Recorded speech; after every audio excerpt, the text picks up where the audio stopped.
And greetings. Happy Wednesday. Welcome to the Steve Deace Show here, live and on demand on BlazeTV, radio and podcast. I am Steve Deace. Todd Erzin is here with me, as well as Aaron McIntyre. And of course, there is all of you. Let us know what you think about what we think via the stevedeace.com inbox. You can access that by emailing the show, steve@stevedeace.com, DEACE.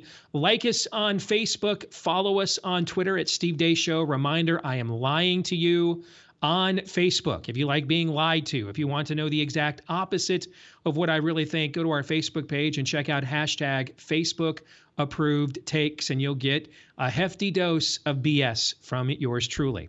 If you want to know what I really think, go to MeWe, Parler, Gab, Getter. Look for Steve Deace there. And you can also look for clips of the show that are both free to watch and then free of censorship when you go to rumble.com/Steve Deace Show as well. And again, the last name is DEACE.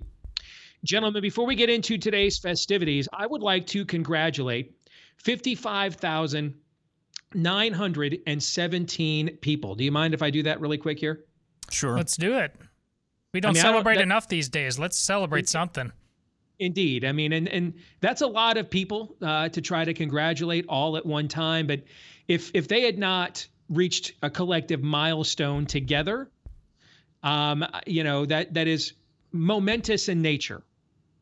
I would not be breaking protocol here at the top of the program and interrupting normal business in order to acknowledge this gargantuan achievement. But indeed, today is a day, and this accomplishment is so noteworthy that we should begin from the very beginning here in acknowledging it.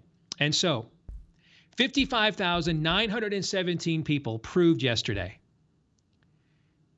you are the absolute biggest dumbasses in America. You are complete and total fools. Do not procreate. Do not vote. Consider, in fact, deporting yourselves. At the very least, get thee to a nunnery.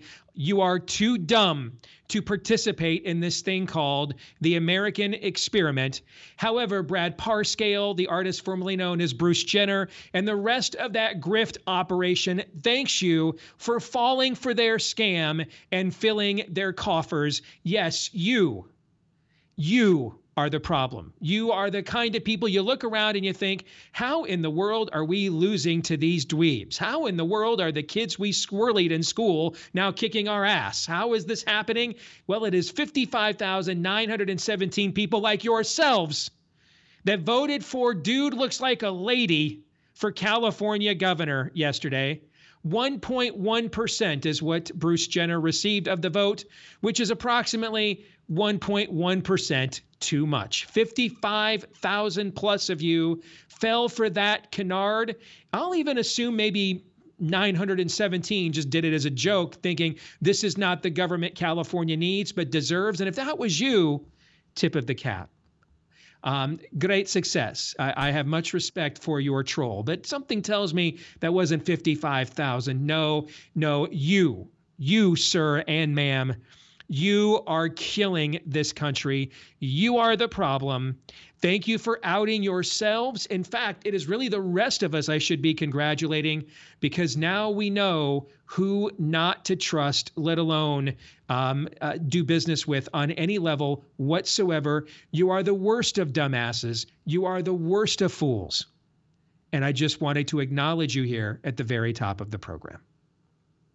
Also, since we are surrounded by such fools to the right of me and communists to the left, might I suggest that there has never been a better time for you both to understand on a physical level how to operate your Second Amendment, and then on an intellectual level, how to defend your constitutional rights as well. And that's why you want to check out the Constitutional Defense Course, which is hosted by Front Sight Firearms Training Institute just outside of Las Vegas, Nevada. They offer a unique combination of intellectual and physical training that you can't find anywhere else, so you can both defend yourself intellectually against these fools and communists, and the communists that are being abated and abetted by these fools, or you can have to maybe physically defend yourself when the time comes. It is the premier firearms self-defense training organization. You've probably heard our colleague Daniel Horowitz talk about this a lot over the last couple of years. And right now they're signing up classes for this fall, and it is a family-friendly training program. You can bring the whole family if you'd like to do that. Just go to constitutioncoach.com to register for their fall classes now that cooler weather is on the is looming there in Nevada. Constitutioncoach.com, and if you register today, you'll get 90% off of your training. Now, travel and lodging accommodations, your logistics, you'll have to handle that, but they'll give you 90% off the training today at constitutioncoach.com. Coming up on the show today, we will not have the weekly prophet of woe and lamentation. He is observing Yom Kippur. We will, however, talk to our old friend Jordan Schachtel at the bottom of the hour because we have a question. Siri, what does treason look like? We have apparently a living, breathing example. We'll get into that here at the bottom of the hour. And then next hour, of course, we will open it up for you to play our beloved game of buy, sell, or hold. But before we get there, of course, we must begin with Aaron's rundown of what happened while we were away.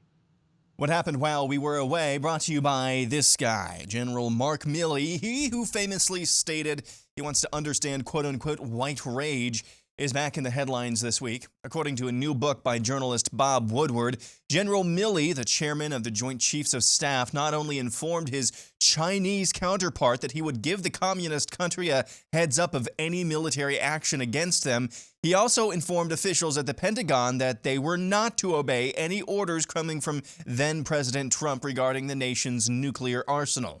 Milley apparently did this after the events at the Capitol on January 6th. In other words, Milley, probably along with others, staged the real coup on January 6th, effectively stripping the commander-in-chief of his still duly elected powers.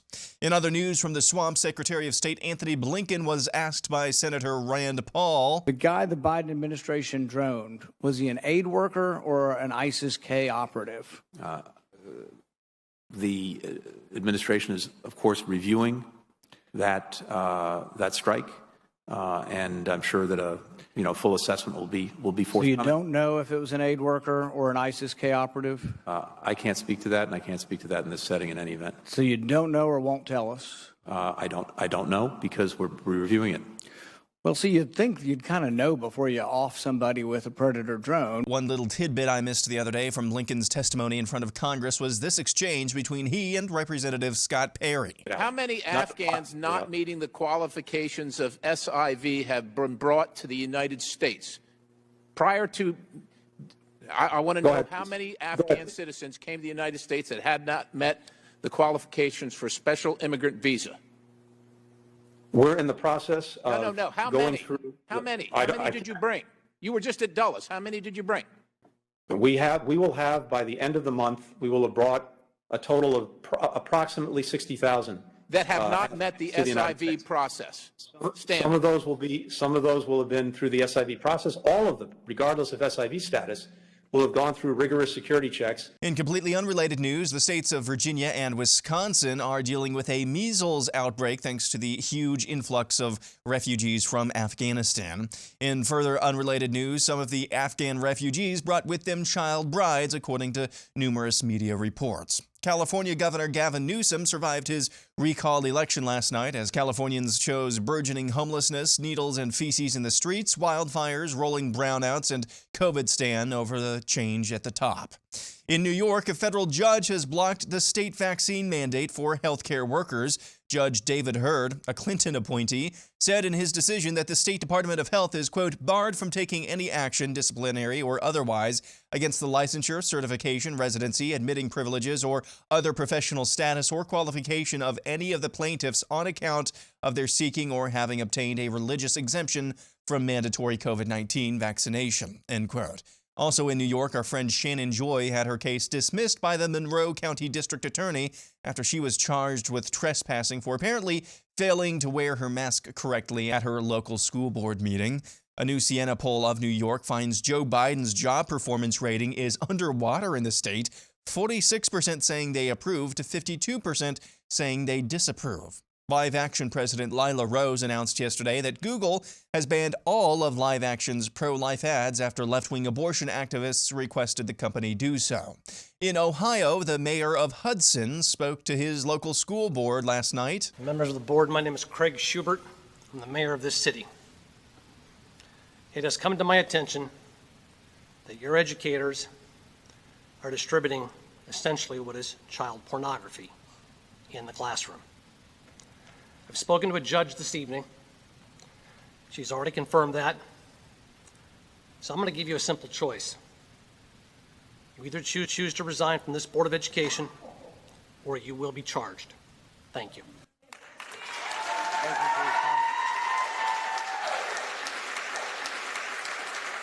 That moment came after multiple parents complained about the content of some writing prompts contained in a book called 642 Things to Write About, provided to high school students who were taking a college credit course called Writing in the Liberal Arts 2. Those writing prompts included phrases like, write a sex scene you wouldn't show your mom, and others like it. And finally, we're not really ones to make a big deal about celebrity deaths around here, but we'll make an exception for Turd Ferguson, aka Norm Macdonald. Macdonald was fearless, often making the most hard subjects hilarious. Macdonald passed away at the age of 61 after a long private battle with cancer. See, in the old days, a man could just get sick and die, you know? Now, they have to wage a battle.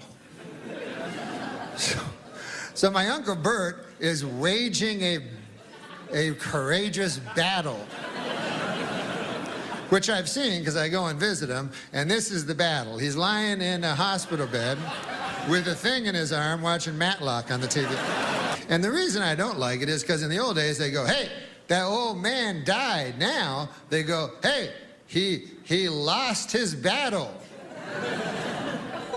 That's no way to end your life, you know. What a loser that guy was. Last thing he did was lose. He was waging a brave battle, but at the end, I guess he got kind of cowardly was what happened. And then the bowel cancer, it got brave. You got to give it to the bowel cancer. You know, they were in a battle, and then what the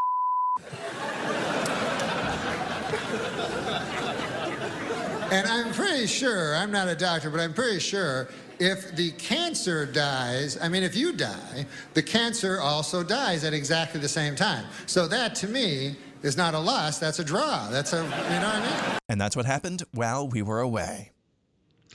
Absolute American treasure, Norm Macdonald was.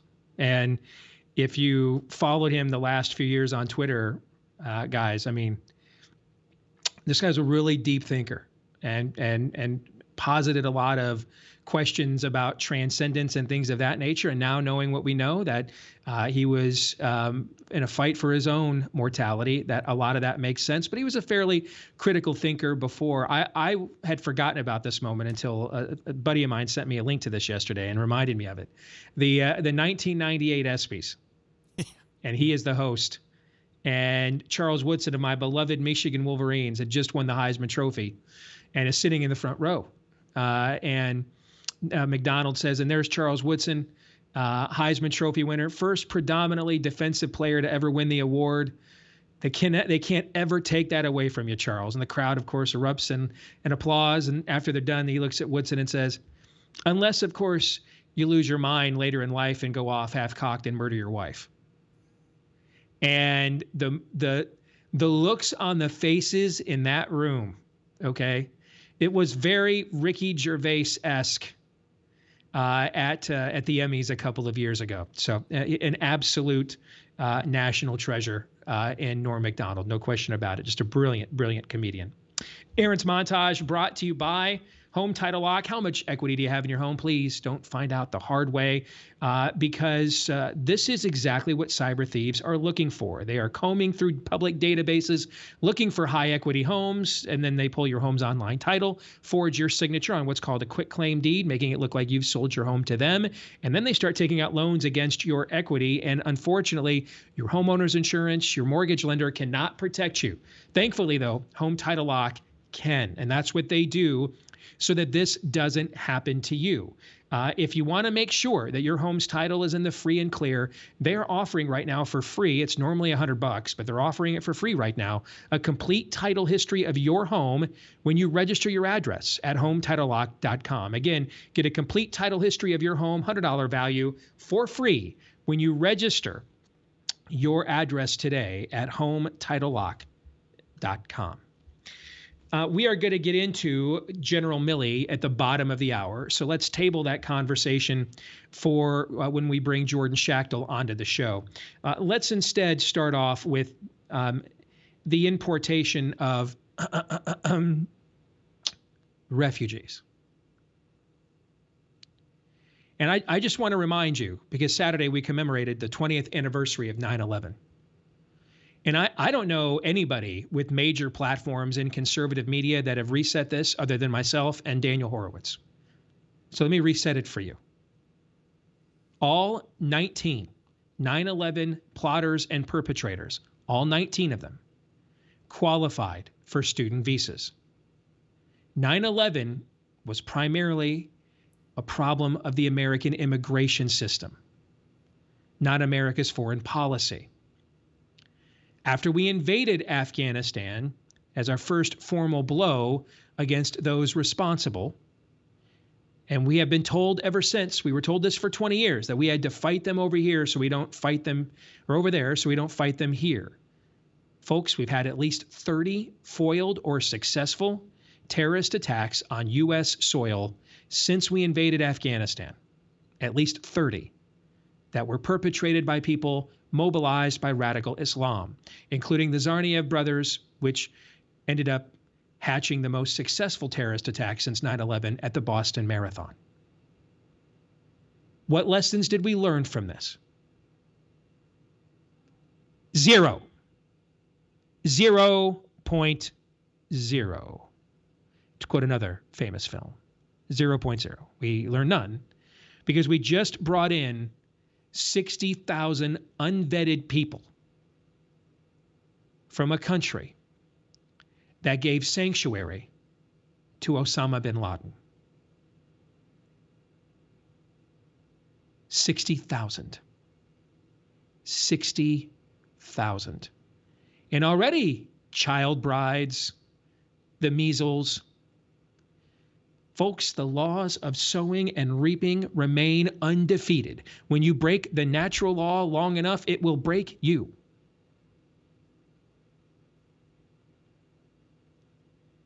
And often violating the laws of sowing and reaping comes with the harshest of penalties. And this natural law doesn't care. If you did this out of some Lake Woebegone bleeding heart, it doesn't matter. 60,000. If they're telling you, by the way, it's 60,000, I promise you it's more than that. If that's the number that Blinken is admitting to, add to it from there. That's the starting point. It's more than that. But does it matter if they're vetted? Because apparently we vetted 19 individuals before 9/11 and gave them student visas. Does it even matter if they're vetted? Even if we had a rigorous vetting system, how could we possibly import this mass of people on this fast of a basis from a part of the world that has been exporting terrorism, Islamic radical terrorism, for decades? How could we possibly vet this mass of a people this fast from such a hostile region, even if we were interested in a serious vetting process? How could we do it? We could not. But don't worry. These people are more important than you. You're Americans. You're not important at all. That's why illegal aliens don't face vaccine mandates. And that's why people from the country that ended up providing a sanctuary for those that committed the worst attack on U.S. soil since Pearl Harbor, that's why they get to bring their child brides and measles here. Here's what you are to do. You pay. You pay. You pay. You pay for it. You pay. That's what you are to do. Shut up and pay. That's what you do. Pay with your kids' health at the schools. Pay maybe with your daughters when we find out some of these people are refugees later, because we went through that with the Arab Spring and the Obama years, remember, already. Maybe pay for it when it doesn't take many, end up being terrorist sympathizers and they're successful. And of course, pay for it with your tax dollars. You pay, you pay. That's what you're here to do. You're here to pay. And you pay for them. Because apparently 20 years and a couple $1 trillion wasn't enough for you to pay for Afghanistan. Keep on paying while we bring Afghanistan and the 7th century here. Gentlemen, any thoughts on that before I move on? Can we get the mayor of that town in Ohio to run our border policy for us? I'm glad you brought that up. Guys, I'm gonna tell you right here, sitting in the adjunct B-less studio, when that guy dude, man. Yeah. And dude, they didn't step out of a Gold's Gym, right? Nope. This guy's probably not winning the CrossFit Olympics. Just walked in there like a freaking boss, stood up and said, here's how this is going to go down. Yep. You guys will all either resign. My wife showed me this writing project yesterday, by the way. I could not believe it. Okay. Just walked in, you're all going to resign or you're going to be charged. Didn't have to, lose my mind. Just we talked a lot earlier this year about meekness and power under control. Men, you want to know what that looks like? It looks like that right there. That dude's like, I own this room and I've got what's right on my side and you will pay. And instead, it won't be me paying. You're going to pay. When I watched that video, I'd read the story, but I'd not yet seen how the video plays out. Guys, I honestly got a little choked up here sitting in the B-list studio. I was like, holy cow. There's actually a real man somewhere around here. Wow. Continue your point, Todd. I'm sorry. Oh, ask yourself. This is perfect to compare the two. Ask yourself why, when it comes to leadership on any issue from any major political party, we don't know anything about this guy. He may even be a Democrat. I have no idea. I don't care. Yeah. I don't. Yeah. Why does it never look like that? Yeah. He didn't come in with just a speech, and it's okay to come in with a speech if that's all you can do. But the dude had authority granted to him as the mayor of that town. He walked in with that authority, and he walked in with friggin' consequences. Yes. I'm not just going to bloviate here. There will be, in fact, I'm not going to bloviate at all. You will all resign or you will be charged, because I've already spoken to the damn judge. He just walked in with, we don't ever see that. There's never any consequences for anybody for absolutely anything. And maybe that's what I got choked up about more than anything else. I just read it last week to you, and I've included it on the show before. The British 18th century Sea Admiral Napier, that the tradition in India was to burn widows when the man died. And he said, by all means, keep on with your traditions. That's what this guy said to that board. Your traditions, you're a bunch of child rapists. And that's your tradition. My tradition, we put people like you in jail. Mic drop, I'm out. Test me on this. I win, you lose. Man, songs will be sung. Statues will be built. This is the guy who you follow to victory. Unfortunately, too many people in positions of power, sent there by us in a lot of cases, but in a lot of cases appointed by people sent there by us, resemble not the the Hudson, Ohio mayor who walks into that room like a boss. Sadly, too many of them resemble Kristi Noem. If Joe Biden has this power, or if I have this power, then so does Joe Biden, and we can't. It's not constitutional. I know. They're pointing a gun at your head, but that's not constitutional. We'll take it to court. Even if they pull the trigger, we'll still take it to court. We'll remember you after we take it. Too many people resemble Kristi Noem, which is what we're going to be talking about in the overtime. I know you already mentioned that, Steve, but that's how we got into this. Because, quite frankly, there are not enough people like that Ohio mayor, just regular people, not necessarily in a position of power, that demand that of the people they put in power. There's too many people, men too, who resemble Kristi Noem than they do that Ohio. I have no idea how large Hudson is. I haven't even looked. But there's just not enough. There's not enough of those types of people. But when you do get a glimpse of that, that should be encouraging to, hey, if that dude can go in there, pretty soft-spoken, you know what? I can at least hold my people accountable as well. That should be an encouragement. Let me give you some other encouragement, a little bit off the grid, if you guys don't mind, because this story just came about, Aaron, after you finished your montage, but on the ongoing vaccine mandate battle. And we told you earlier this week, we have to win, we believe. We've got to win the argument over natural immunity in order to successfully beat this back. Our friend of the program, Andrew Bostom, Dr. Andrew Bostom, he's an MD, by the way. He's also an epidemiologist researcher at Brown University. An hour ago, he published data from the Rhode Island health system. And here's what it found. Those who had a recovery from a private COVID infection, otherwise known as natural immunity, were 6.8 times less likely to be hospitalized regardless of COVID vaccination status. Regardless of COVID vaccination status. Meanwhile, the university he works for is in utter stupid lockdown status as we speak. Yes. Which is why I'd be very thankful that he has a platform like that to tell us information like this, given the absolute crazies he's unevenly yoked with. You're correct about that. Did he blink out the results with his eyelids or something as an SOS?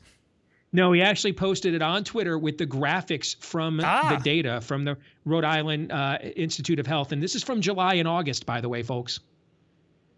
So, I told you yesterday, the cumulative data on vaccine performance that states, today someone sent me a link, Pennsylvania just trotted this out yesterday after the show. They're the newest state to trot out with their cumulative vaccine performance versus unvaxxed. The cumulative stuff doesn't matter. Nobody, not even the anti-vaxxer Todd, would have argued with vaccine efficacy against the original variants through probably about June or the 1st of June. It's the Delta trend that we're concerned about because that's what's accompanied. We weren't debating vaccine mandates, by the way, in April and May when the vaccines were performing very well. We're debating them now when the vaccines aren't performing as well. That's not, by the way, how the trend line, we should have actually been debating them when the trend line was good, not when it's bad. That should further make you suspicious. And one more thing, this enough with Anthony Fauci, Francis Collins, politicians, the White House, the NIH, the big pharma industrial complex, enough with the lying about natural immunity until, folks, we have survived as a species because of this. We've only had even crude forms of vaccinations for a couple hundred years as a species. We have survived bubonic plagues, all kinds of plagues for thousands of years because of the preeminence of natural immunity. Until they stop lying about it, they should not be trusted on any front at all. Preach. And they should be maximum resistance against anything they say or suggest because it's all based on a throne of lies and not the funny elf variety, but the soul-crushing, ball-crushing kind. Made the mayor that went into that Hudson school district be your spirit animal. That's what you just heard from Steve right there. Unacceptable. This is how you need to treat the so-called experts on healthcare right now. Here in our own backyard, another judge decided to say, nope, you really can mask everybody. And our largest school district raced to put masks on everybody again. And they said they're going to treat kids and families that resist as behavioral issues. Are you going to take that, parents? I don't care how liberal you are in Des Moines. Are you really going to take that?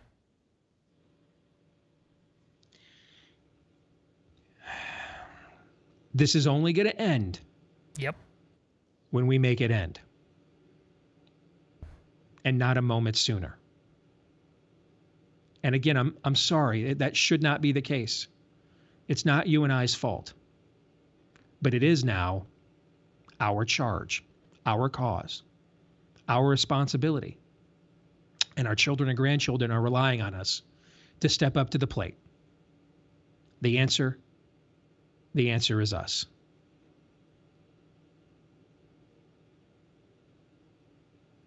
Are we up against the break here, Aaron? I'm looking at my clock. Yep. Yeah, we got to get out now. All right. We'll be back in a moment with Jordan Schachtel. Stay tuned.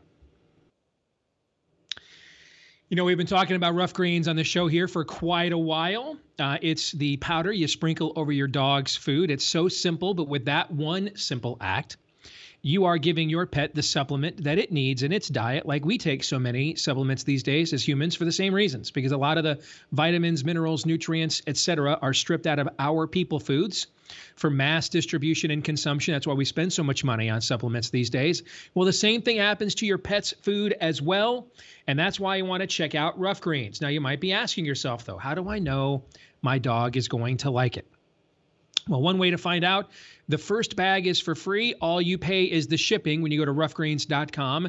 That's RUFF for roughgreens.com. We'll give you the first bag on us. You pay for the shipping, and then you can find out whether or not you don't see a difference in your pet in 2 weeks or less. Again, go to roughgreens.com. RUFF is how it is spelled. Roughgreens.com, or give them a call at 833-ROUGH-DOG. For roughgreens.com, 833-ROUGH-DOG. Let's bring in our old friend, Jordan Schachtel. Good to see you again, brother. How you been? Hey, doing well. How you doing? So, Jordan, I was just messing around yesterday with my Alexa and decided, Alexa, what does treason look like? And lo and behold, the name General Mark Milley came up. I thought that was kind of odd and bizarre. And then I saw a scoop that came out shortly thereafter that absolutely looks like a pretty clear example of treason to me, Jordan. Can you give us the details? Yeah, so Mark Milley apparently called his Chinese counterpart without informing the chain of command to tell them that everything was fine, everything was stable. It was very strange. And he also went around, so he's the Joint Chiefs Chairman appointed by President Trump, went around President Trump to talk to Nancy Pelosi and Chuck Schumer about the nuclear codes. We're still not really sure what the heck happened there. Very strange stuff, but he assured everyone, his counterparts in Europe and China, that the US government was stable and safe. And my interpretation of that was a little worse than treason, actually. I think treason is only when you betray your country, but I think a lot of people should be talking about the possibility that the president was stripped of his authority in the last weeks of his tenure as commander-in-chief, which would amount to something resembling a coup, not necessarily, I guess treasonous behavior, of course, is involved, but it seemed like it was even worse. It seemed like the military took the president's power as a civilian commander of the military out of his hands. I just want to make sure I'm understanding the chain of events here in America recently correctly, Jordan. By all means, please correct me if I'm wrong. But after 2 years of being accused of Russian collusion, we actually found out that the Bidens were actually guilty of both Ukrainian and Chinese collusion.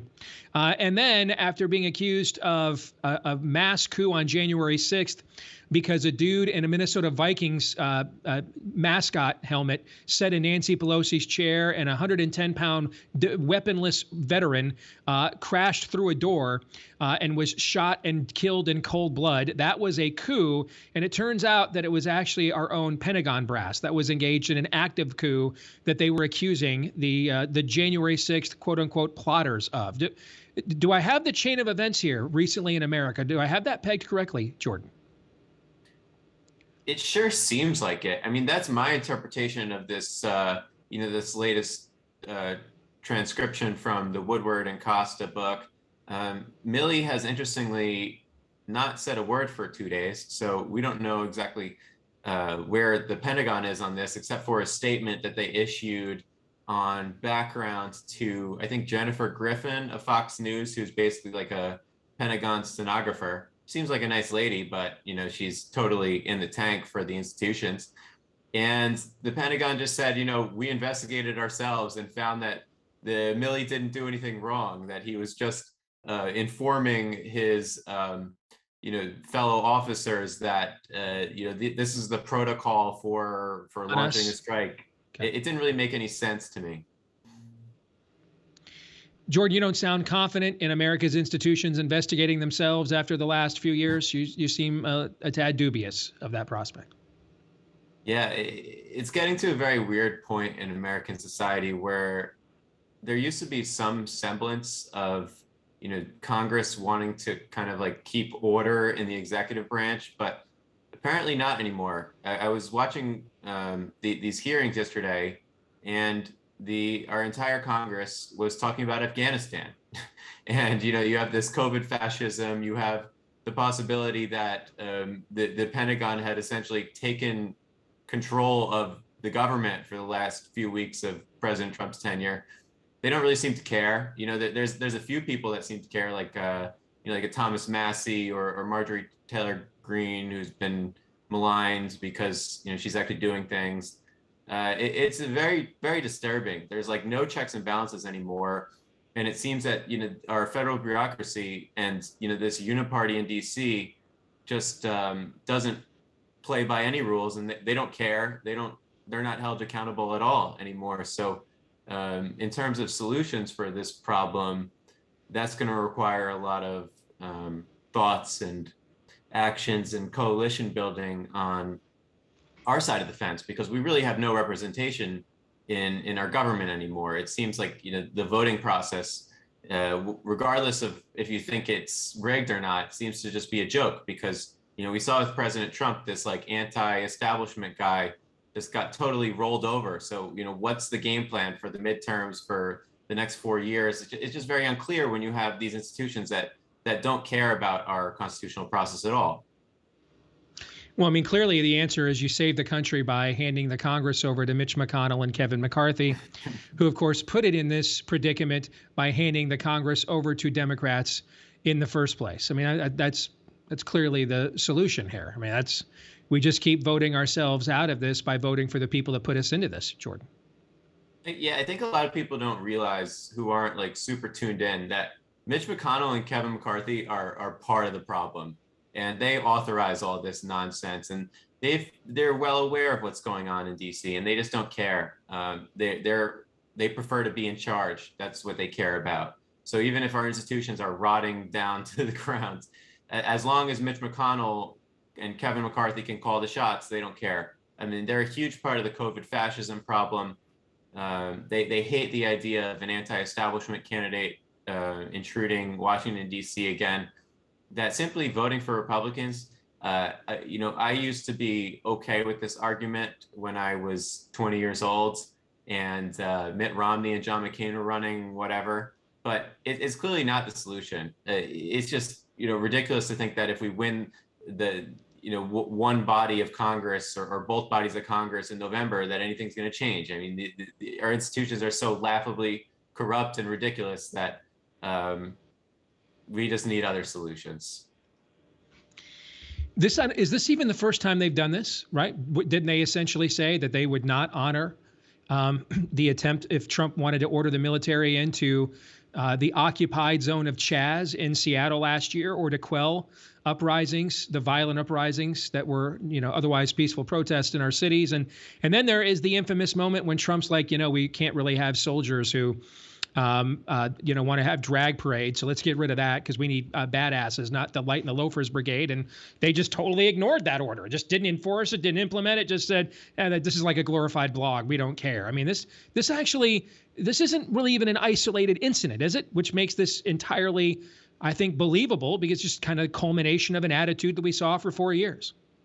Yeah, the Trump presidency started, even before it started, the FBI was acting in its own capacity to try to sabotage President Trump's election and his tenure and his mandate. And the Pentagon, a lot of Republicans seem to blindly want to continue to fund the military, give them hundreds of billions of dollars. But by funding this institution, you're also funding this corrupt bureaucracy that seems to not want to listen to its commander-in-chief unless its commander-in-chief is part of this like uniparty system. So I think a lot of people on the right need to do some hard thinking about how we want to approach these so-called defense institutions into the future, because I think they badly expose themselves. Our general class is laughable. There are a bunch of politicians that don't seem to care about the fact that we have duly elected presidents that have a mandate delivered to them from the people. And I mean, who knows even what they're doing with the Biden administration today, because you have this dementia guy in charge, and who knows like what elements of the Pentagon are just doing whatever they want to do. And It's just Mark Milley, especially. This man was not elected; he was appointed into his position. So the idea that he's going around, calling China, calling the Europeans, and telling them, "Oh, we're handling this," like, what authority does he have to do that? And again, at the very least, this man committed a horrible form of treason, going to our number one adversary and telling them that, we're taking our first strike capacity off the table, and I'm going to tell you if we're invading. I mean, it's just so absurd and ridiculous. And a lot of people, I think, forgot that China's been ratcheting up pressure on Taiwan, and the timeline of Milley's phone call, almost right afterwards, China started getting very aggressive with its rhetoric. And you have to remember that also Milley's phone call happened, during this COVID insanity stuff too. So it's just, you'd hope that he's held accountable. I'm not optimistic that he's going to be held accountable, but it goes to show, at least for people that are on the fence about the legitimacy of our institutions in DC, that they're at least seeing this for what it is. Yeah, there's a video going around. I just shared it on Twitter from 2015, a C-SPAN forum, where he was back then. He was just chief of staff of the Army, not the entire Joint Chiefs. And he, went on a rant about China not being an enemy. Well, I mean, I can understand why you don't think China's an enemy if you yourself are really a de facto Chinese operative, as he behaved here, according to the upcoming Woodward book. What is the penalty for treason, by the way, Jordan? Actually, it's promotion. Actually, I think the odds of Mark Milley being the 2024 Democrat nominee for president, I think have skyrocketed. In fact, I could see maybe a Mark Milley, Mitt Romney unity ticket. Your thoughts, Jordan? Yeah, it's been so disturbing to watch the other side, the left, not even the left, like the people who support this like institutional uniparty in DC. Like if you turn into CNN or read a Washington Post and New York Times just regime-sponsored, regime narrative stuff. Yeah. Yeah, and they're applauding what Mark Milley did, and even acknowledging, they won't acknowledge it in plain English, but they're accepting the premise of, a Milley launched coup against Trump because he's this bad orange crazy man, even though, Trump's foreign policy record is clear that he was a non-interventionist through and through. So the whole, like, he's crazy, he's going to nuke people, never even made any sense. But it's been very revealing. I don't think that people are joking themselves if they think they'll get anything worse than a resignation. It's similar to the whole, when the FBI launched the coup against the Trump administration. If you look at the record, there was all these pretend investigations, and we're still waiting on Durham. There isn't going to be any accountability. Durham time. Oh, yes. Yeah. Yes. Yeah, I like that. We got totally scammed by that one. Yes, no doubt. Jordan, how can folks find out what you're doing nowadays and stay up to date with the outstanding work you're doing? Yeah, so you can go to dossier.substack.com. That's my publication. Also have a podcast launch from there. And going to be doing some exciting stuff soon with a new platform, but I can't announce it yet. But yeah, Steve, thanks for having me on. Always good to see you, brother. Take care. God bless. Appreciate your time. Thanks. Todd and Aaron, you were watching and tuning in back there in the main studio. Your thoughts on the conversation that Jordan and I just had. Somebody online today said something about the theater of the absurd that we live in. Like we've been so numbed, we don't even have the ability to react appropriately to something even as preposterous as this. Because Trump was impeached for a phone call, elected civil servant to elected civil servant, talking about a level of quid pro quo, which is the definition of statecraft in terms of treaties and things like that. And that's why we put it in the hands of civil officials that are elected. But he was impeached for that. Here, we have quid pro quo with people who aren't elected, who are usurping the authority of elected officials and doing so at the highest threat level possible, when the weapons fly or not. And Jordan, to his point, because we don't understand the dynamics of the game, who rules us, why they should rule us, anything whatsoever, any 1 + 1 = 2, we don't understand it anymore. The best we can hope for when a coup attempt basically happened is maybe a resignation. I said it yesterday. You have no country anymore. You just happen to live in the same borders when this country was founded, but you don't have a country if you do not get the math of this. One of the episodes that we ran while I was out on paternity leave was Lee Smith's piece over at Tablet Magazine, The 30 Tyrants. And my goodness, will that make you sick to your stomach? The central point of all of that is our nation's elite, whether it's in military, private consulting, or corporations, completely and totally bought off with Chinese money. And it's a lot more complicated than that, but that's the bottom line. It's a long, long essay. The reason why the best you can actually hope for when treason and a coup are committed at the highest levels, and you'll remember there were stories, and maybe Jordan just mentioned that, I don't recall, but there were stories, rumors, if you will, about the nuclear football, the nuclear codes being taken away from Trump. I thought that was just rumors. That was just some sort of jerk fest, basically, amongst resistance Twitter. Maybe that actually had some legs now. The reason why the best you can actually hope for when this type of usurpation of your authority happens is because everybody who would actually carry out that accountability is just like resistance. They agree with the premise. They agree with the premise. They think he did the right thing. And I'm talking from your elected representatives to the deep state to basically probably maybe all the judges, maybe 2/3 of the judges Trump appointed. Everybody is in on this. Everybody is waving the Chinese flag to some degree right now. Amen. Unfortunately. Hour 2, buy, sell, or hold is next. Back with Hour 2, live and on demand here on Blaze TV, radio, and podcast. I'm Steve Deace. He's Aaron McIntyre. He is Todd Erzin. And then you are you. Let us know who you are and what you think about what we think by emailing the show, steve@stevedeace.com. That's DEACE.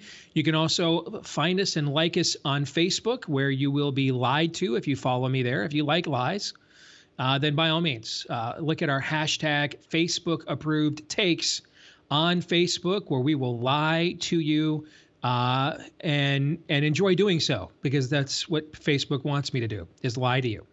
But if you want to know what I really think, follow me on Twitter at Steve Deace Show, or look for me on MeWe, Parler, Gab, and Getter. Just look for my name there. And then finally, look for clips of the show that you can watch for free, which are also free of censorship when you go to rumble.com/Steve Deace Show as well, DEACE. Thanks again to those of you that listen to the podcast, particularly those that left us 5-star reviews and hit subscribe or follow on your podcast platform of choice, because you have played a big role in the growth of this show. Please keep doing that. If you have yet to do so, we would love to add you to the list. Thanks to all of you that have done that already. Let's get to Buy, Sell, or Hold, brought to you by Brick House. You know, we hear a lot of talk about variants, masks, and vaccines these days, but very little about, like a healthy lifestyle. Like, I've got my family right now. I've given them the warning. We're heading into cold and flu season here in the Midwest here in the next couple of months. So start doubling your intake on that vitamin D. Overwhelmingly, the amount of people hospitalized with COVID had 2 things in common: vitamin D deficiency and obesity. Okay, so I've got my family pounding the vitamin D right now. And I also use every morning, first thing, I use Brickhouse Nutrition's Field of Greens, because it has real USDA organic fruits and vegetables that are packed with vitamins, minerals, antioxidants, the kind of stuff that supports heart health, good blood pressure, digestion, immune health, and more. Packed with 18 clinically researched essential fruits and vegetables.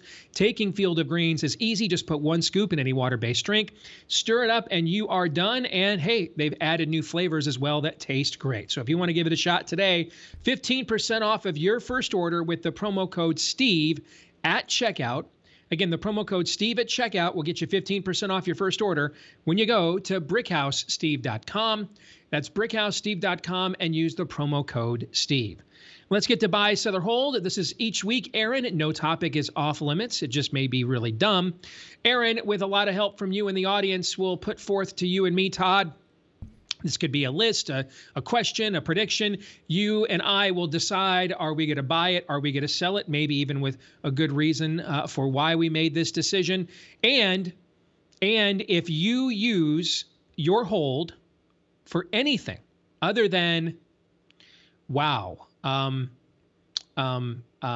got, this is so lame, I can't even bring myself to answer this. If you use your hold for any reason other than that, then you have to go and serve the measles-infected refugees and their child brides for a week. I'm not in a holding mood, period. So you could have Lindsey Graham me. You could have done anything there. There will be no holds. See, I kind of thought we should get off Lindsey Graham. All right, Aaron, you're up. Go ahead. Ooh, mercy. We'll start with Gaston Mooney, who says, the bees, wasps, hornets, and intelligence agency microdrones disguised as flying insects will be gone after Wednesday. For people that don't know, Gaston is one of our chief mucky mucks here at BlazeTV. So I thought that was very, very clever. And you guys have not seen anything so far today, correct? Nope. Just waiting for you to come in here. Yeah, apparently. So I've decided I'm giving it to the end of the week, and then I'll try it again on Monday. I know they're really working hard. Here's what gets me upset.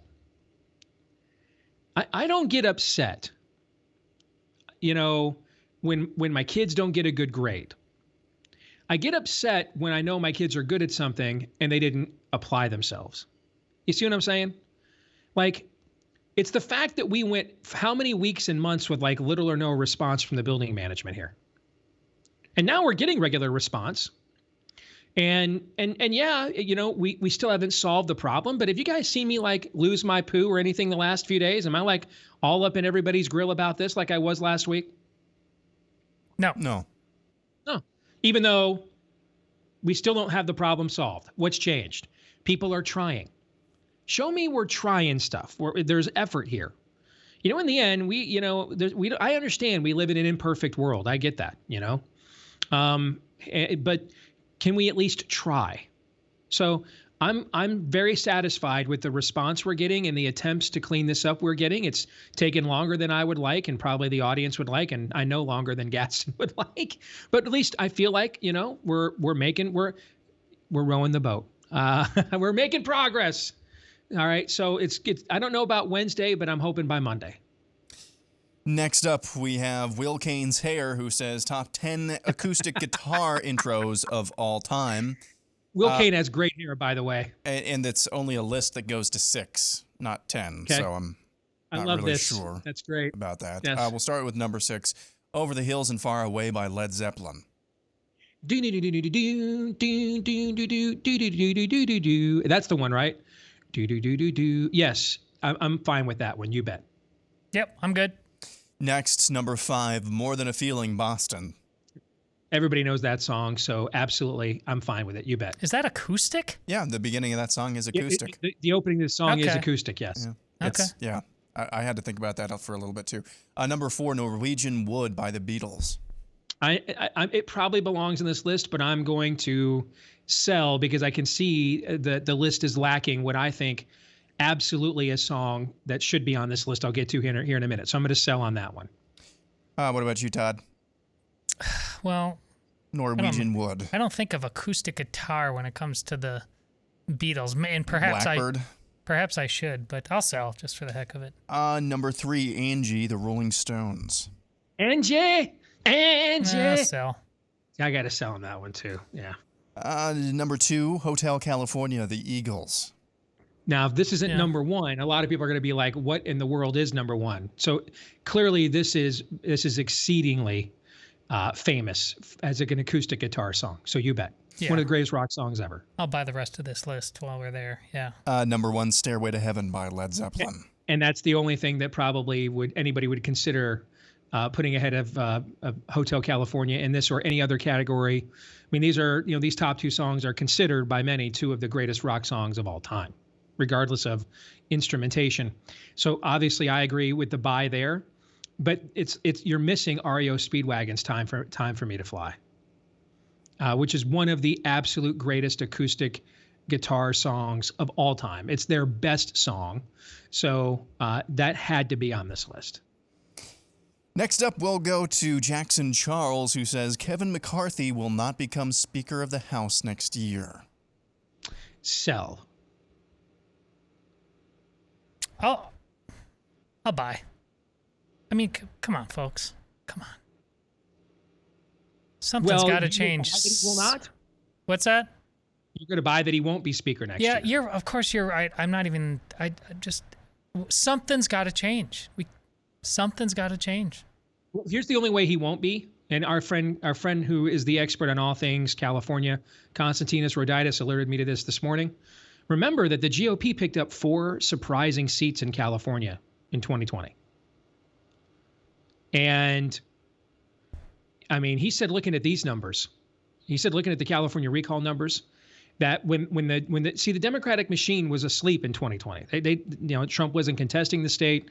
They knew they could just show up and win, and that they basically just got kind of ambushed, like a college football team in a letdown spot, taking an opponent for granted. That's kind of a plucky little opponent, like a few swing districts in California, like Kent State, who's got a good quarterback and a good offensive system, playing your Hawkeyes this weekend. Okay, you catch somebody in a letdown spot, and a plucky little opponent catches you napping and pulls your pants down a little bit. He's like, that won't happen in 2022. In this recall, they showed you what they are capable of when they ratchet up the entire machine, and look what happened. And he goes, I really think that the GOP should consider, you're going to have to come up with 4 more seats. You're going to lose all 4 of those. So you're going to have to at least 3 of them. You have to come up with a few extra seats you got to win in order to retake the House. I agree with that analysis based on what we saw from the recall last night. So that's the only way that I think Kevin McCarthy, that or death, will not be House Speaker after the next election. Next up, we'll go to Left Behind by Biden, who says, this is kind of interesting. The level of quarterback play in the NFL right now is on another level compared to any point in history. So, I'll buy. I think that's an easy buy. And then I'll give you my answer, Todd, and I'll give you the final word, okay? And I'm not even saying I think it's an easy buy per se, because we're in an era where you have Roger Staubach, Fran Tarkenton, Terry Bradshaw, Dan Fouts, who could I also name from that era? Kenny Stabler, Bob Greasy. We may not even have a collection of quarterbacks that on a one-on-one or cross-reference basis as good as that group. But the combined skill level of the players we have now with the rules of the game. I mean, you could prison assault guys back in the day, like literally soap on a rope players. And everybody's like, wrecked him, barely knew him. Okay. Nowadays, after 5 yards, I mean, you look at a receiver funny and it's a spot foul that, pass interference, it could be a 30, 40, 50-yard penalty. I think it's the combination of the skill set with the rules that absolutely make it, and all the statistics and passing numbers all bear this out, that absolutely this is the highest productivity and efficiency level from the quarterback position in the history of the NFL. That's why I said buy. I equate this to launch angle in baseball and home runs going up, but does that mean suddenly we have the best home run hitters ever, the best hitters ever? No, I think things like this, it's the new hotness kind of stuff, ultimately does nothing but do a disservice to the greatness of the past, which is, a very progressive thing in general. It's what we believe. It always has to be better. What we're doing now, most things we're doing now are worse. And so I just don't, there's great quarterbacks now. Of course there are, but is this unparalleled? No, we just We throw a lot more now. That's what we do. So let me look this up really quick. I want to make sure this is true, but I think that Joe Namath actually had more career interceptions than touchdowns. I want to verify this. All right, so I'm looking at his career numbers right now, and what do we have? 173 passing touchdowns, 220 interceptions. Yeah, so it's not even friggin' close. All right, so this is one of the iconic quarterbacks in NFL history.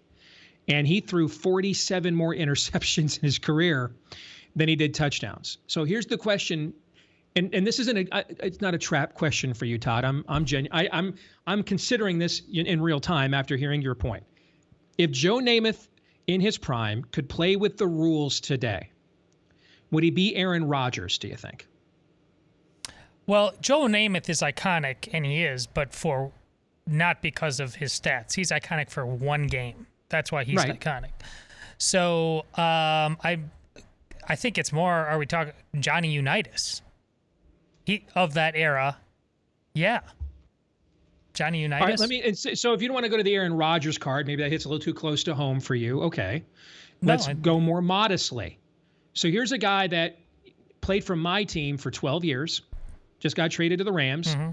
And even though he hasn't accomplished anything significantly, he is putting together the sort of stat profile for a career that puts you in the Hall of Fame.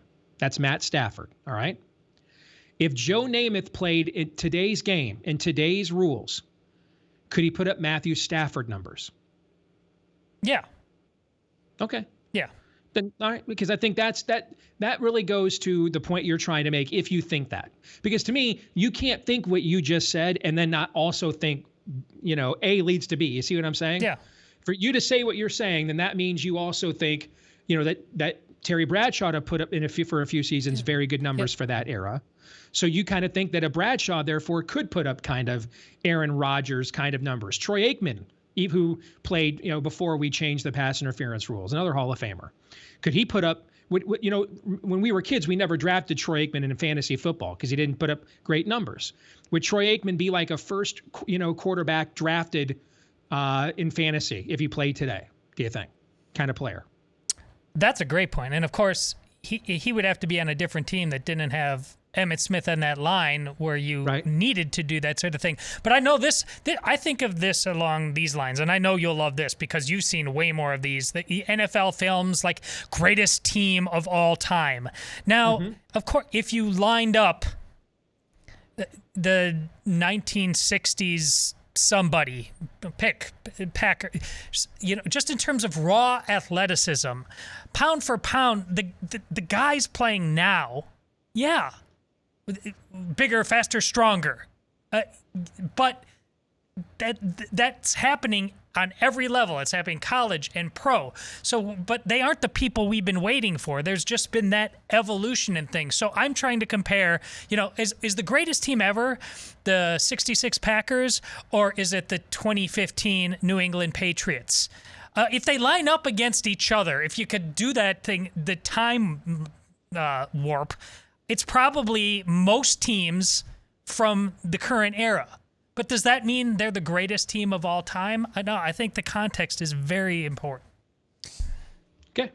Next up, we'll go to James Doulis, who says Disney will make the same mistake with Marvel that was made with the Indiana Jones series. They'll abandon all inherently Christian themes. See Iron Man laying down his life for the occult. See Scarlet Witch. I will. I'm going to sell on that. And remember, first of all, Indiana Jones abandoned Christian themes in the second movie, Temple of Doom. And then they kind of went back to that card with the third one.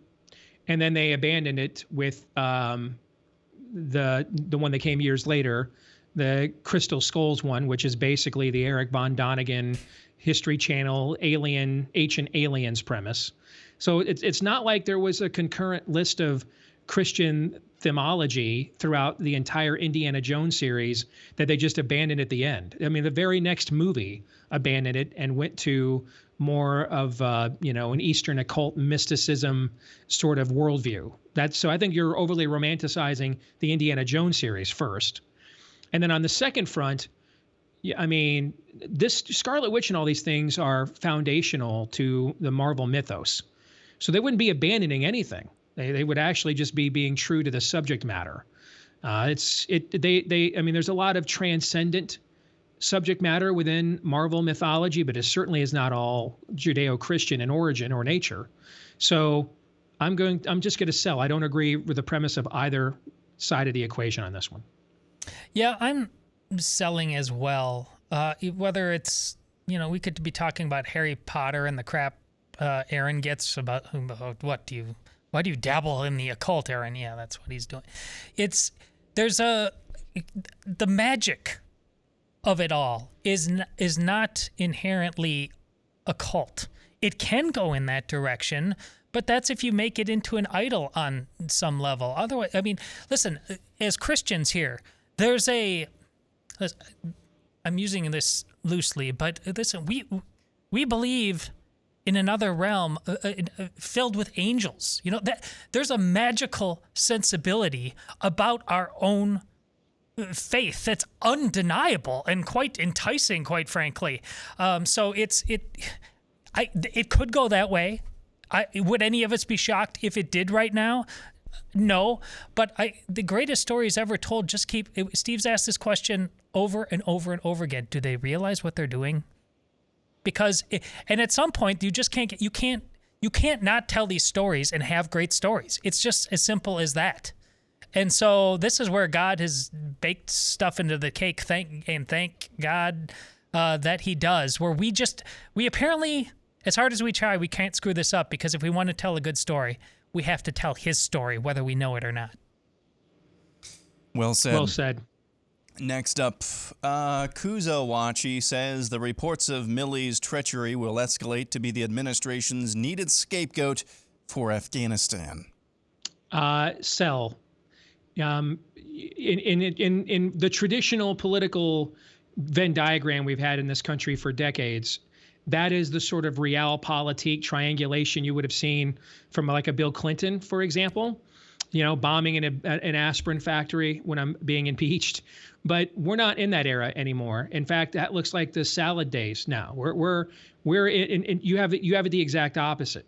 Mark Milley is now the only white male who has any shot of being the 2024 Democrat presidential nominee. There it is. You have it the exact opposite. And I'm not joking. That's not tongue in cheek. No. I know you saw it on Twitter, Steve, because I saw it too. The president already came out and supported him. Mm-hmm. Yeah. No, this is mission accomplished kind of stuff. So I think that, and I have to recalibrate myself sometimes. Okay. And this is why I kept, this is why I think, what was the point we argued about for a long time? It was Cuomo that wouldn't survive. And because I think you guys thought that I was going back and reverting back to believing in traditional political rules of engagement. And I was trying to explain to you, no, I'm completely cynical. Actually, I've given all that up. In fact, that's cynical. The traditional political rules of engagement are cynicism. We're dealing with nihilism now. So Cuomo was gotten rid of just nihilistically because he's a white male. I mean, if Cuomo was black or female or Hispanic or gay, I mean, he could have grabbed chicks' nipples right on camera. He could have pierced their nipples himself during a press conference, and everybody would be like, well, that's the greatest nipple piercing I've ever seen.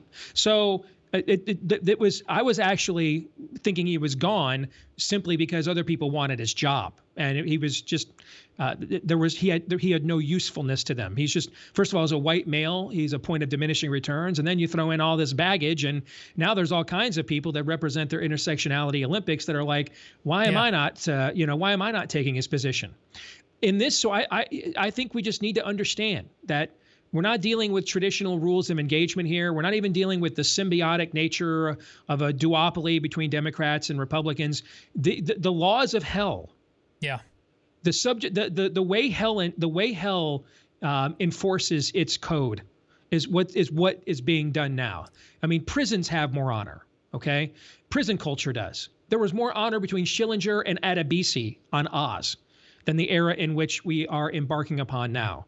And so the better the treachery, the darker the betrayal, the more dishonest the gaslighting, the more you will actually be rewarded. And I just think everybody needs to embrace that. And I think to connect the last two buy-sell holds, you have far less to worry about. And it is less likely that the Scarlet Witch will dabble in the occult than it is that Milley is currently dabbling in the occult. You can take that to the bank. Preach right there. We should can we end the show just to let that thought kind of linger in the air and waft for a while? Because that is a friggin' homily right there, brother. That's excellent. You know that scene in, I know you love the movie, Steve, in JFK, when they show the former CIA director, J. Edgar Hoover, dancing and prancing around in drag? Yes. I think that's what I think about when I think of Milley and this nonsense. I mean, there's just what he said, trying to understand white rage, why he's the guy who's, when you mentioned earlier today with Jordan, just taking a pass on what Trump wanted to do in transgenderism. Man, I think this guy is just all kinds of lost. By the way, breaking news just a few minutes ago, General Milley spokesman Colonel David Butler confirms call to China, but states they were, quote, in keeping with his duties and conveying reassurance in order to maintain strategic stability. Yes, I ordered the code red. That's exactly what it is. Yikes. We'll move on. Next one is from Jar Jar Mageddon. I'm sorry, Steve, you cut out there for a little bit, so I just moved on. That's all right. My bad. We'll go to Jar Jar Mageddon next, who has the top 10 most likely dystopias to which the United States is headed in movie form. We'll start with number 10, Planet of the Apes. I love this. This is fantastic. I have to sell. I will sell. Yeah, I love the thread, but I got to sell on that one. Yes, me too. Number 9, The Running Man. Buy. I will buy that. Can I replace number 10? Logan's Run. Replace Planet of the Apes with Logan's Run. That's what I would do on number 10. I'm with number 9. Total buy. Gotcha. Number 8, Blade Runner. Buy. I could buy that. Yep. Number 7, World War Z. Buy. I'm just zombied out, guys. I got to sell on principle. I'm beyond zombied out. Sell. Number 6, 12 Monkeys. Buy. One of the absolute most underrated films of the 1990s. It's freaking genius. Buy. Yep. Number 5, The Purge. Buy. Hard buy. You bet. Yep. Number 4, Escape from New York. Buy. I have to sell. We should be there, right? I mean, can I stop for just a second and say this? The AP has I want to say I'm very thankful 69-year-old Larry Elder stepped in front of a freight train, into the breach, and gave it his all to try to make one last attempt to save his native state. And to give people concerned about his native state something else to vote for other than a former Olympic great who has succumbed in his 70s to mental illness and was the postcard figurehead for a grift campaign. That being said, though, there's an article today in the AP that says, well, it's now Larry Elder's GOP, so what's the future? There is no future. Elder is 69. There's no future. There's no future in that state. That state is gone, barring miraculous revival that will not occur and be in no way connected to the political process. It is gone faster than you can say Tyre, Sidon, and Philistine. Gone. Wasting energy on it. I would tell anybody, I told a friend of mine who was thinking of investing politically in it just the other day, don't. And we should not be, Steve Hilton's done some great work for Fox News. He's out there tweeting about the California rebel base. If you were right here, I'd tell him to your face, I wouldn't donate 5 seconds to that of my time. I wouldn't give the coins that have fallen onto the floorboards of my vehicle. I wouldn't donate those. Waste of time. There is no future. We don't have 10, 15, 20 years to take back California. Hell, we don't have 10, 15, 20 months to save our way of life, okay?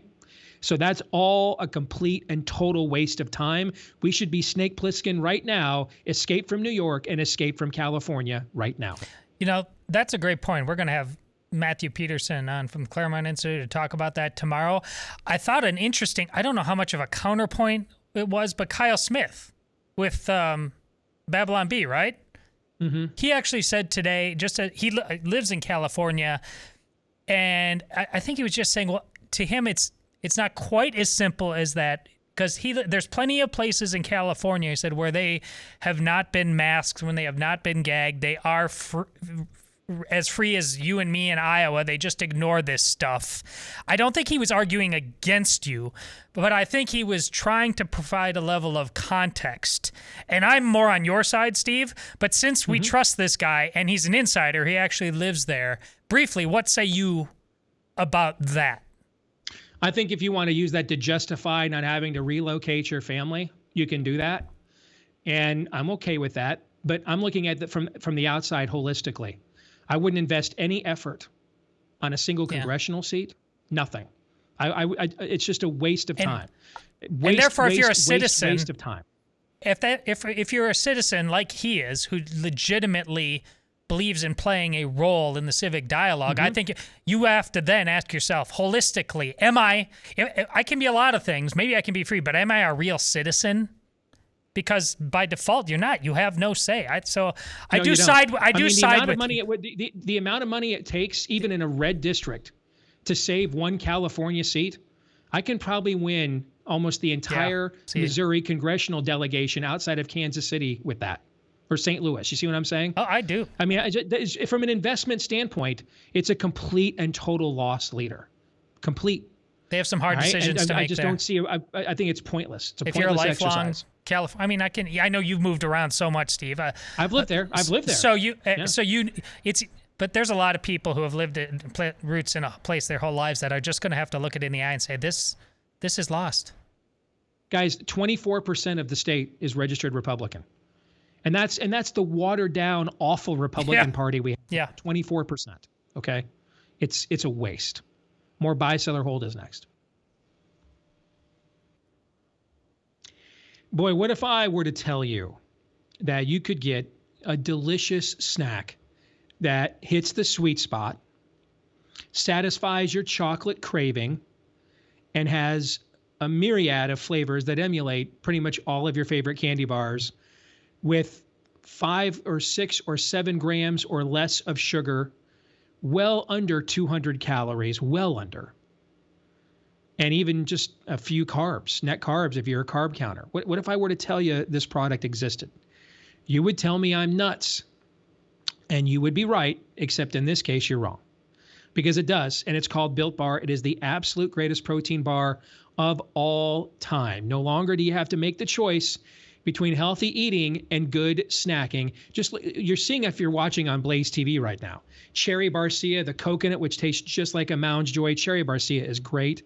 Cookies and cream is too, and that's one of their most favorite or famous flavors. I love mint brownie. Those are just the everyday flavors. You can get these every single day with the variety box, or just order that particular flavor. And then there's the specialty flavors like chocolate chip cookie dough, coconut almond or coconut brownie chunk, and more. I promise you will not regret this. Use my name, Deace, as your promo code right now to get 15% off your order when you go to Built.com for Built Bar. Built.com. BUILT for Built.com. You won't regret it. You will thank me later. Built.com, promo code Deace. Let's get back to part 2 of Buy, Sell, or Hold. Aaron. The final 3 movies on that list of most likely dystopias to which the United States is headed: Hunger Games, 1984, and Idiocracy, 321. We're headed to some form of all 3 of those. We're at all 3. Yeah. We have a District 1. We have Orwellian governing now. And then we have Idiocracy, like the 55,000 plus people that voted for Bruce Jenner's mental illness to be governor yesterday. Yes. Next up is Ward Isom. General Milley will be working for TikTok by the end of 2021. Or working on his run for the Democratic presidential nomination. So I can buy that. Yeah. Sure. Bye. Next up, we have Andy W. By the end of the season, the quarterback for the Green Bay Packers will be someone not named Aaron Rodgers. Sell. I think this is a way overreaction. In fact, if you're into handicapping, I'd go out and actually see if I could get better odds on the Packers right now after last week's game. Yeah, so sports radio is just exhausting. of course, the ridiculous nonsense that has been the Aaron Rodgers soap opera. These switches don't get just turned on unless you get smacked in the face a lot of time. And our need to these are the guys who sit there hour after hour and pontificate about all this stuff as if they know anything about life. And sports radio is the shallowest pool of all. We're doing this right here locally in Iowa, where the guy 2 weeks ago, the quarterback of Iowa State University, which was going to be the greatest school ever, is now they're talking about, and he's been a starter for now going into his fourth season. Do we need to bench this guy? I mean, we have no perspective on anything in sports radio. So settle down, everybody. I know that's I'm asking the impossible, but settle down.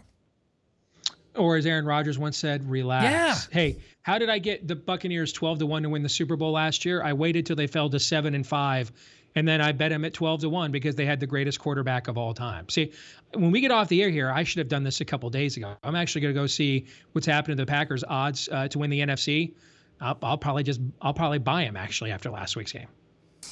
Next up, we have Kent Christian. Saturday was Matt Campbell, that's Iowa State Cyclones head coach, one good shot at beating Kirk Ferentz, Iowa's head coach, before he moves on to a bigger job.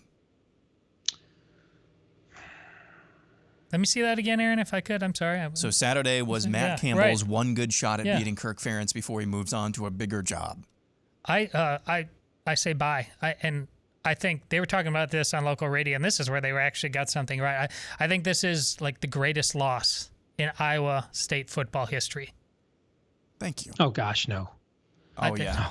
No. It was a very embarrassing day for that entire They've been crushed so many times before. That's not new. But to lose to your rival. It's the only time in Iowa State history they have played a game yourself. where both teams are ranked in the top 10, guys. Yeah. Okay. Trust me. That was an embarrassing game. They haven't won a conference title since the Titanic. They've had a lot worse losses. Okay, a lot worse. I'm gonna. You know what? It's probably bye, but I actually think the odds of him staying have increased with the Big 12 staying solvent, because now I don't know. That means they might have gone up from 20% to 25%. So the odds are still that he's gone. But if you're Matt, you're making huge money. Your family loves it here. You got an easier path to the playoff there, winning that Big 12 than you do going to Penn State or Michigan now. So I think those are the kinds of things he thinks about. And that's the point when it comes to what he should do. Like, no one ever considers, but Steve, you're absolutely right about that. Like, maybe he's just a guy who likes living in the Midwest with his family and isn't just constantly upset. Bill Snyder's a great example. Yeah. Bill Snyder just liked it. Barry Alvarez, your coach, great example. Right. Just loved Madison, Wisconsin. Family loved it, loved the school, and didn't go anywhere. Yeah. If the Big 12 remains or becomes an auto bid league or retains its Power 5 status, it will. Oklahoma fans, and I think it will as well, Oklahoma fans and Texas fans. Sorry, my heart goes out to you. My heart goes out to you. I hope you're watching Iowa State or Oklahoma State in the playoff, and you're 7-5, 6-6, Texas. Yep, that's my I hope point. you really enjoyed the 3 months of pub you got out of this. Yeah. Andrew Hoffman says the 2021 Iowa Hawkeyes are a legitimate contender for the college football playoff. Oh, dear God, Aaron, your fan base. Now here's where just like they can't help themselves. And here's where I agree, they're not a contender, but it's like you throw this out there and it's time to crap on Iowa. As it stands right now, I would sell. Yeah. Next up, we go to Kevin Brunig. Since this one is great. Since mail-in voting is so safe and secure, the government should invest in mail-in vaccines where they can send everyone a vaccine, or 2 or 3. We all give ourselves the shot and send back some paperwork saying we did so.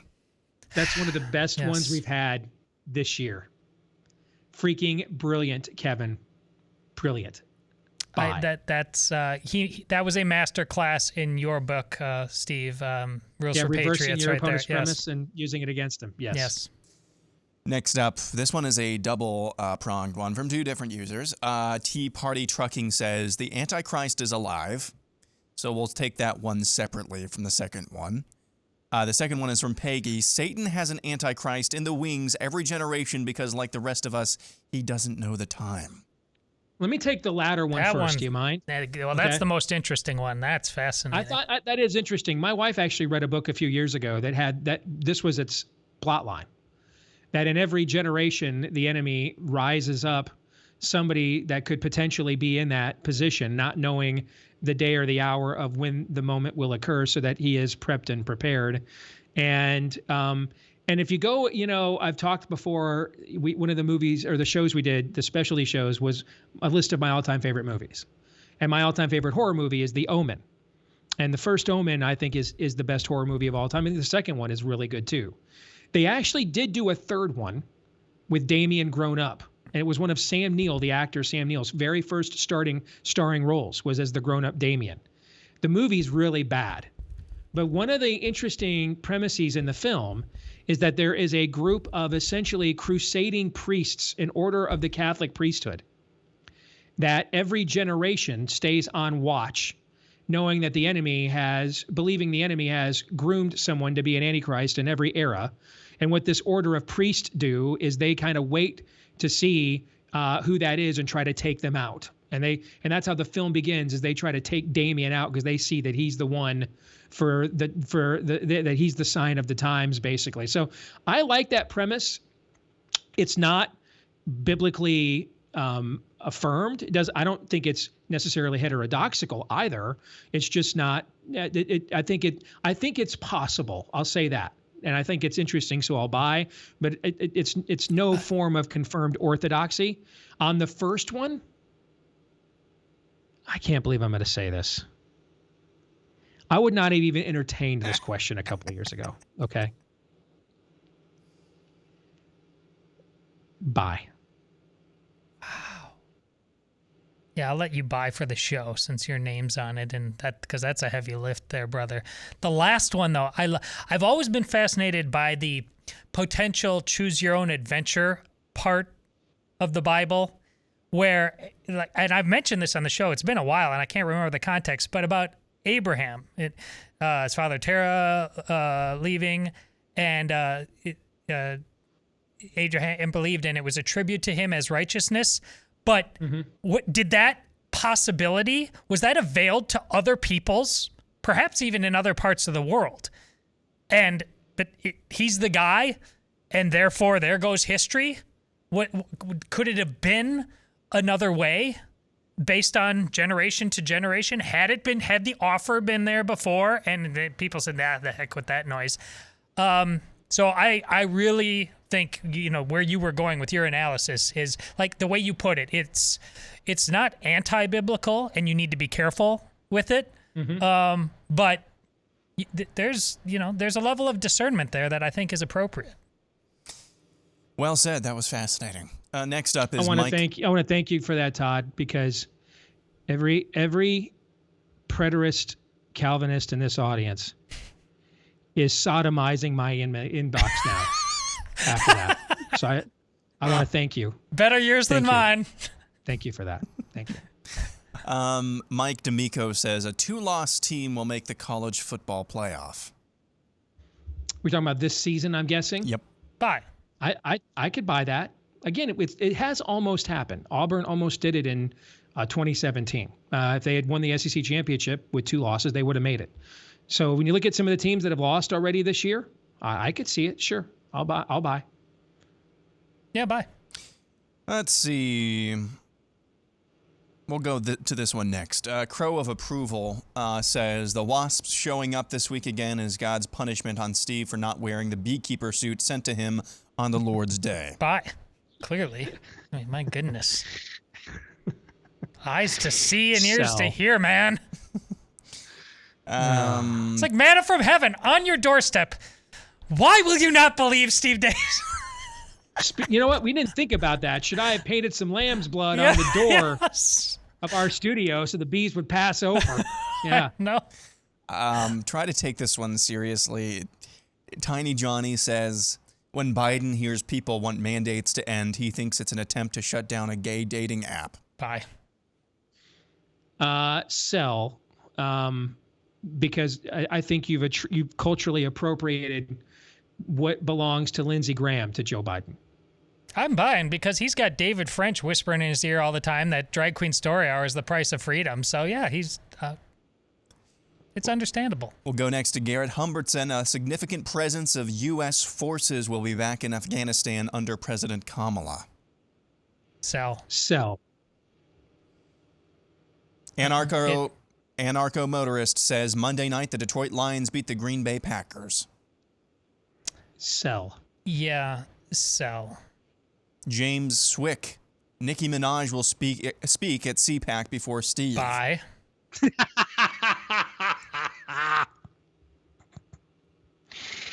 The question is, will she sing at CPAC before me? And then what song would it be? Did you see? Yeah, bye. Bye. Yes. Did you see? Didn't she just come out and call Joy Reid like Uncle? Something even worse. Yeah, it was worse. Yeah, it was worse. Yeah. It was a four-letter word that started with C. Yeah, that's. Yeah. I think she told Joy Reid. I'll be seeing you next Tuesday. I think that's what she told her. Yeah. When Steve and Aaron talk to me about like where the easy or the solid money is on with your betting lines, man, what bet the house on that? In fact, she might already be the keynote right now. Confirmed, Nicki Minaj. Yes. Let's see. Norm McDonald, this is from Tyler Morgan. Norm McDonald was the best host of Weekend Update on SNL. Sell. It's close because I love Dennis Miller to death. Okay. Yeah, this is the George Washington principle. Yeah. Dennis Miller remains brilliant. Yep. Hey, real quick, before we finish up, let me tell you about realestateagentsitrust.com. You know, if you want to get involved in the real estate market in these unprecedented times. Bing. Thank you. Make sure you go in with an agent that you can trust with a fully vetted track record of success as well. Now, where would you find such a person if they could be found? Well, the name kind of says it all. Head to the website, realestateagentsitrust.com. This was a company started by Glenn Beck and his associates after they got tired of real estate agents who talked a good game, but then could not deliver as promised when needed the most. So they put out the clarion call and found out, hey, we've got some trustworthy, accomplished agents in this audience. And then they started connecting them with people in the audience. And out of that grassroots effort became an entire company called realestateagentsitrust.com. Just about anywhere in America you want to escape to or from, head to the website, realestateagentsitrust.com. One more final one. Dr. No says there will be a Soylent Green as People level reveal regarding COVID by the end of this year. Sure. Bye. And who knows if I could absolutely. Yeah. What do you think that is? To me, I think it's my premise that the true origin of the virus was an attempt to come up with preemptive vaccines for the next SARS or MERS level event. And therefore, the virus itself is the vaccine. That's Soylent Green is people. The virus is the vaccine. That's what I think. That's my theory. It's absolutely, I kind of casually arrived there, a couple months ago, and and everything that has transpired, including the fact that the variants, guys, I looked at 20 countries, 20 heavily populated and modernized countries, and the only two that I could find that had fewer cases and deaths at this time now than they did a year ago are Sweden and India. They are the only two. Yeah. And Sweden established more natural immunity levels than anybody else did. And India only still has 12% of its population vaccinated, okay? Every other country I looked at, including Sweden's neighbors, Denmark, Norway, they either had more cases or more deaths. Everywhere else I looked, they did.